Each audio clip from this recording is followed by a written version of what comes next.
자, 일상생활과 민주주의 한번 배워보도록 하겠습니다. 이번 단원에서는 정치와 민주주의의 의미를 알고 민주주의의 기본 정신이 무엇인지를 알아야 될 것 같아요. 그래서 여러분이 민주주의의 중요성을 이해할 수 있으면 되겠어요. 자, 먼저 그림을 한번 볼까요? 자, 여기 보면 우리 반 벼룩시장 수익금을 어떻게 사용하면 좋을까요? 라고 하는 상황이죠. 자, 이렇게 해서 우리 일상생활 속에서 뭔가 문제가 발생할 수 있겠죠. 일상생활 속에서의 문제. 이런 문제 상황을 과연 어떻게 해결할 것인가가 되겠습니다. 아주 다양한 의견들이 있네요. 똑같이 나눠 가지면 좋겠다. 우리 반에 필요한 물건을 사면 좋다. 우리 반에 단체복을 맞추고 싶다. 기부하는 것은 어떨까요? 이렇게 의견이 다를 때 과연 우리는 어떻게 해야 될 것이냐라는 생각을 해볼 수 있겠죠. 그렇죠? 좋습니다. 자, 이렇게 반 친구들의 의견이 서로 다를 때는 우리는 과연 어떻게 하면 좋을까라는 거죠. 자, 어떻게 서로 의견이 다를 때는 어떻게 하면 좋을까? 자, 잠깐 영상을 멈추고 여러분의 생각을 한번 써보면 좋을 것 같습니다. 자, 멈추고 꼭 써보셨나요? 자, 의견이 다를 때 여러분은 선생님하고 여러분의 답을 비교해보면 좋겠죠? 결국 저 밑에 있는 이런 말들을 써주면 좋을 것 같아. 그지? 그래서 우리는 대화를 통해서 해결해야 되겠죠? 저 이야기를 해보고 그 다음 어느 해결 방안이 가장 좋은지 토론, 이걸 통해서 서로 생각이 다르죠. 그렇죠? 이게 의견의 차이를 좁힌다. 이렇게. 그렇지? 중요한 건 서로 당연히 다 틀린 말을 하는 게 아니라 맞은 말을 하는 건데 결국 이 의견의 차이를 줄이기 위한 방법으로는 대화나 토론의 방법을 통해서 좁힌다. 이렇게 생각해 주면 되겠습니다. 그쵸? 자, 밑에 있는 이런 중요한 내용들에 대해서 배울 거예요. 자, 이런 용어들을 주의 깊게 잘 보고 정치, 민주주의를 실천하는 태도, 대화와 타협, 다수결의 원칙. 자, 이런 용어들의 필요성이 먼저 나오겠죠. 왜 이런 용어들을 사용하고 자 이런 것들이 중요한지 먼저 필요성을 잘 생각한 후에 여러분이 이 용어들의 정확한 의미를 공부하는 거예요. 사회에서 흔히 어려워하는 걸 보면 이런 말의 뜻을 여러분이 이해하지 못해서인 경우가 많다. 근데 이거는 다 전부 우리 인간 생활 속에서 수천 년간 쌓여오면서 꼭 필요했던 것들이라는 걸 한번 생각해 보면 여러분이 이것을 이해할 수 있을 것 같아요. 그냥 암기를 하는 게 아니라 이런 게 이런 상황에서 필요했겠구나. 그리고 우리가 이런 방법을 사용해서 문제를 해결했다. 이렇게 봐주시면 되겠습니다. 그러면 자 오른쪽으로 와서요. 9차시 내용이죠. 민주주의는 무엇이고 도대체 왜 중요할까요? 라는 거죠. 학습 목표, 생활 속 사례에서 민주주의의 의미와 중요성을 설명할 수 있다. 그렇죠? 우리 사회는 저마다 성격과 생각이 다른 사람들이 함께 모여 살아갑니다. 여러 사람이 함께 살아가다 보면 생각이나 의견이 서로 달라 무엇인가를 결정할 때 결국 갈등과 대립이 생겨난다. 자, 사람이 살아가면서 갈등과 대립은 당연히 생기는 것이에요. 이것이 너무 안 좋은 것이다 라고 생각하시면 안 돼요. 어떤 평화주의자인 친구들은 그냥 안 싸우려고만 해. 안 싸우려고만 하다 보니까 남의 의견을 다 들어준다든지 아니면 자기가 뭔가 피해를 보고 있는데도 꾹 참는 경우가 있죠. 근데 그런 식으로 자꾸 해결하다 보면 내가 손해를 보는 경우가 생길 수도 있고 나중엔 결국 내가 그걸 다 참을 수는 없는 거잖아요. 그렇기 때문에 자신의 의견을 말할 때는 용기 내어서 말을 해야 한다는 거예요. 그래서 여러분이 꼭 갈등과 대립이라고 하는 게 너무 나쁜 것만은 아니다. 어떻게 보면 가장 안 좋은 거는 무관심이죠. 자, 밑에 스마트폰과 관련된 이야기 볼까요? 스마트폰을 사고 싶어요. 학생의 입장이죠. 부모님은 스마트폰을 사용하면 공부에 방해가 될 수 있어. 그래서 엄마가 스마트폰 사는 것을 반대. 자, 이거는 엄마가 관심을 가지니까 학생, 자식에 대한 의견을 낼 수 있는 거죠. 근데 아예 관심조차 없으면 사든지 말든지. 그치? 그래서 가장 안 좋은 것은 어떻게 보면 무관심이지. 무관심하게 되면 갈등이나 대립도 안 생기는 거잖아. 그렇기 때문에 항상 이런 거 해결 방법의 첫 번째는 여러분이 항상 관심을 가져야 한다. 그렇죠? 이것이 첫 번째입니다. 자, 그러면 결국 또 밑에 또 볼까요? 이렇게 키 순서로 자리를 정하면 좋겠어. 키가 크다고 뒷자리 하는 것은 문제가 있다고 생각해. 그렇지? 이렇게 이야기하고 있지. 자, 이렇게 생활 속에서 결국 갈등과 대립이 생기는 이유는 도대체 무엇일까? 갈등과 대립이 생기는 이유는 결국 바로 사람마다 뭐가 다른 거야? 생각이나 의견이 서로 다르다. 그 이유는 바로 사람마다 뭐가 달라? 성격이나 생각이 다르기 때문이지. 그치? 성격이나 생각이 다른 사람이 함께 모여 살다 보니 결국 갈등이나 대립은 일어날 수밖에 없다. 그러니까 갈등과 대립을 꼭 나쁜 것이 아니라 이거는 자연스러운 것이고 결국 우리가 잘 생각해 보세요. 이 갈등이나 대립이 생긴다. 무조건 꼭 나쁜 것이 아니다. 이것을 과연 그러면 어떻게 해결해 나가느냐? 자, 이렇게 우리가 생각해 봐야겠어요. 그래서 요 갈등과 대립을 해결해 가는 요 과정. 근데 과정도 힘으로 해결하고 그렇죠? 제약해서 해결하는 게 아니라 말 그대로 민주적으로 해결하는 그런 태도를 최대한 기르고 왜 그렇게 해야 되는지를 알아보는 과정이다.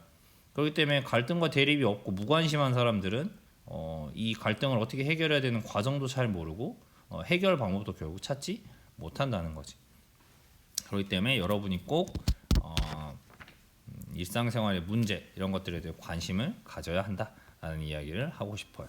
자, 이제 넘겨서 자, 그러면 사람들 사이 이렇게 생기는 갈등이나 대립을 자, 조정한다. 그지? 약간 조정한다는 말은 무슨 말이야? 조율한다. 그치? 또 다른 말로 하면 우리가 중재한다. 이렇게 생각하면 되겠어요. 그쵸? 갈등이나 대립이 있으면 서로 의견을 이야기하니까 중간에 합의점을 찾아가는 거죠. 또는 합의점. 그치? 요거를 찾아가는 과정이라고 볼 수 있지. 그래서 많은 사람에게 영향을 미치는 공동의 문제를 원만하게 해결해 나가는 과정을 바로 정치라고 한다. 자, 정치의 의미네요. 중요하죠. 자, 정치란 과연 무엇이냐? 라는 겁니다. 그쵸? 정치. 그쵸? 자, 사람들 사이에 생기는 자, 요거 중요하니까 밑줄 치면서 사람들 사이에 생기는 갈등이나 대립을 조정. 그치? 그 다음 많은 사람에게 영향을 미치는 공동의 문제를 원만하게 해결해가는 과정이 바로 정치. 자, 그러면 여러분이 착각하는 거는 바로 대통령이 꼭 국회의원 대통령을 뽑는 것만이 정치가 아니다. 우리 생활 속에서도 바로 정치의 모습이 있다라는 것이죠. 알겠죠? 자, 그러니까 생활 속에 있는 문제들을 원만하게 해결하고 우리들 사이에 갈등이나 대립이 있다면 조정해 가는 거 역시 정치다. 넓은 의미로 보면. 그리고 여러분이 생각하는 것처럼 좁은 의미로 보면 대통령, 국회의원 이런 사람들이 나와서 문제를 해결하는 거 정치이긴 하죠. 근데 우리 일상생활 속에서도 정치가 있다. 자, 그러면 우리 생활 속 정치의 사례들을 한번 볼까요? 스마트폰을 사면 규칙을 사용해서 사용할게요. 그렇다면 사용 규칙을 정해볼까? 그렇지? 스마트폰에 대한 규칙을 지금 대화를 통해서 정하고 있는 것이죠. 이것도 정치. 맞아? 스마트폰에 대한 사용에 대한 문제를 규칙을 통해서 해결해 나가려고 하는 거니까. 마찬가지로 학급에서 자리 정하기, 키 순서라고 하는 친구가 있고 제비뽑기라는 친구가 있네요. 그렇죠? 마찬가지로 여러 가지 방안을 낸 다음에 서로 대화를 통해서 이 문제를 해결하고 방법을 정해 나가면 되겠죠. 그렇죠? 그다음 학생 대표로 학생 대표를 투표로 뽑아주세요. 자, 우리 다음 주에 전교 임원 선거라든지 학생 학급 임원 선거 같은 거 하잖아요. 이런 것들도 마찬가지로 우리 정치의 사례라고 볼 수 있겠어요. 그렇죠? 그다음 지역에서는 만약에 층간 소음 문제 요즘에 많이 문제되고 막 그러잖아요. 그렇죠? 이런 거 어떻게 해결하면 좋을까? 그래서 저녁 8시 이후로는 세탁기나 청소기 사용을 자제하도록 사람들에게 캠페인을 하는 것이죠. 그렇죠? 바로 이런 것들이 모두가 생활 속의 정치의 사례이다. 이렇게 생각하면 되겠어요. 여러분이 생각하는 생활 속의 정치 사례 또 뭐가 있나요? 머릿속에서 한번 생각해보면 되겠죠. 이번 주말에 우리 가족이 만약 놀러를 가기로 했다. 어느 곳을 갈 것이냐 결정하는 거 역시 정치. 그 다음 우리가 오늘 저녁에 외식을 하기로 했어요. 어떤 음식을 먹을까 고민해 보는 것도 정치. 오늘 학교 끝나고 친구들과 뭐 놀기로 했어요. 마찬가지로 오늘 무엇을 하고 놀 것인가? 이거에 대해서 서로 이야기하고 의논하는 것도 역시 정치. 그러니까 정치는 대통령이나 국회의원 같은 힘있고 높은 사람만 하는 것이 아니다. 여러분도 정치 활동을 하고 있는 것이고 그 정치에서 여러분도 분명히 영향을 미치고 영향을 받고 하는 존재라는 걸 꼭 알았으면 좋겠어요. 자, 그러면 오른쪽 민주주의 여기까지 보겠습니다. 자, 그러면 이제 중요한 낱말이 나오죠. 정치에 대해서 배웠고 이번에는 민주주의. 민주주의는 모든 국민이 그치 나라의 주인이야. 그치? 그 다음에 주인으로서의 뭘 가져? 권리. 그치? 그 권리를 바로 어떻게 행사해야 돼? 자유롭고 평등하게 행사하는 정치 제도이다. 그치? 또한 자유롭고 평등한 입장에서 일상생활의 문제를 민주적으로 해결한다. 그치? 자유와 평등 이런 말들이 계속 나오고 있네. 그치? 민주주의의 핵심은 결국 우리 모든 국민들이 주인이 되는 나라고, 그렇죠? 그 다음 권리를 가지고 있어. 주인된 권리를 가지고 있다. 이 권리를 어떻게 행사해야 돼? 자유롭고 평등하게, 그치? 행사해서 문제를 해결하는 것을 바로 민주주의라고 한다. 과거를 따져보면 왕이 혼자서 결정하는 게 아니고 또 왕이 귀족들과 함께 결정하는 것도 아니고 돈이 많다, 권력이 많다, 뭐 싸움을 잘한다 이런 게 아니라 모든 국민이 주인으로서 권리를 갖고 자유롭고 평등하게 결정하는 방식을 바로 민주주의라고 한다. 우리도 생활 속에서 이런 식으로 문제를 해결하기 위한 노력을 해야 된다라는 걸 생각해 볼 수 있겠습니다. 됐죠? 자, 그러면 한 걸음 더 생활 속에서 민주주의를 어떻게 실천할까 사례를 볼까요? 민주주의는 생활 속 작은 문제를 해결하는 것에서부터 시작한다. 큰 문제가 아니라 땡땡 박물관을 겨냥했던 한 초등학교의 학생들은 박물관 안에서 도시락을 먹을 수 없다라는 규정이 있었다라는 거죠. 이를 해결하고자 나섰다. 박물관을 방문해 조사하고 박물관 측에 도시락을 먹을 수 있게 공간을 마련해달라고 편지를 보냈다. 박물관 측이 이 요청을 거절했대. 학생들은 실내에서 도시락을 먹을 수 있는 다른 박물관의 사례를 제시해서 다시 청원서를 보냈다. 청원서는 뭐뭐를 해주세요라고 하는 걸 청원서라고 해요. 이와 같은 노력으로 땡땡 박물관 안에 도시락을 먹을 수 있는 공간이 마련되었다라는 거죠. 학생들이 이 박물관에 많은 학생들이 현장 체험 학습을 오는데 항상 밖에서만 먹어야 됐던 거지. 그래서 비가 오는 날도 있고 미세먼지가 많은 날도 있고 그래서 이 수많은 학생이 도시락을 먹을 수 있는 공간을 좀 마련해 주세요 라고 문제를 제기했고 그것에 대해서 이 박물관 측에서 응하면서 바로 해결이 되었던 것이죠. 알겠죠? 자, 이렇게 해서 주말에 우리 사회 시간 미리 공부해 보았어요. 필기를 당연히 했을 것이라고 믿고 이번 시간에 마지막까지 들은 친구한테는 선생님이 암호가 있는 거예요. 이거가 있어야 되겠지. 물론 뭐 마지막만 보는 친구도 있겠지만 오늘의 암호는